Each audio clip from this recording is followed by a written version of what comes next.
நாமக்கல் மாவட்டம் ராசிபுரம் வட்டம் போடிநாயக்கன்பட்டி பஞ்சாயத்துல ஊராட்சி ஒன்றிய நடுநிலைப்பள்ளி, இந்த பள்ளியில நிறைய மரங்கள், பல்வேறு ஜாதி மரங்கள் இருந்துச்சு.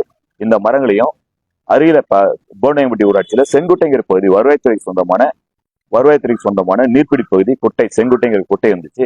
இந்த 2 பகுதியிலும் இந்த 10 லட்சம் ரூபாய் மதிப்புள்ள விலை உயர்ந்த பல்வேறு மரங்களை அந்த ஊராட்சி செயலாளர் வெட்டி கொண்டு அவருடைய சொந்த உபயோகத்துக்காக பயன்படுத்தியிருக்காங்க. இதை நடவடிக்கை சொல்லி ஊராட்சி ஒன்றிய ஆணையாளர்கிட்ட ஏற்கனவே மனு கொடுத்திருக்கு. கிராம ஊராட்சியுடைய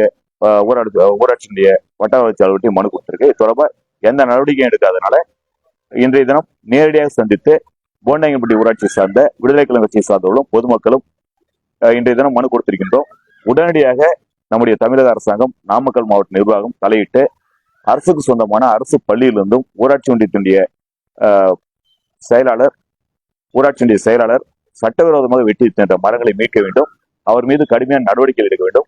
வருவாய்த்துறைக்கு சொந்தமான அரசு குட்டையிலிருந்து மரங்களை வெட்டியவர் மீது வருவாய்த்துறை துறையான நடவடிக்கை எடுக்க வேண்டும். அவரை கைது செய்து அவர் மீது குற்ற வழக்கு பதிவு செய்ய வேண்டும் என்ற கோரிக்கையை வலியுறுத்தி எதிர்வரக்கூடிய திங்கட்கிழமை மாவட்ட ஆட்சியர் அலுவலகம் முன்பு மிகப்பெரிய கண்டன ஆர்ப்பாட்ட போராட்டத்தை நடத்துவதாக திட்டமிட்டிருக்கிறோம். நன்றி.